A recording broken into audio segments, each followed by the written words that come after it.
নবী চোখের পানি ছেড়ে বলে, জিবরাইল, এই তায়েফের মানুষকে মারিও না, এরা আমাকে চিনে না,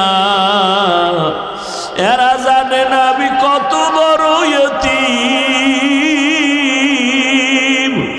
এই তায়েফের মানুষ জানে না আমি কত বড় মাহারা অসহায়। ওরা জানে না যে আমি কেমন। যদি জানতো আমার শরীরে ওরা আঘাত করতে পারত না। ওদের মারবা না, আল্লাহ হেদায়াত দান করে।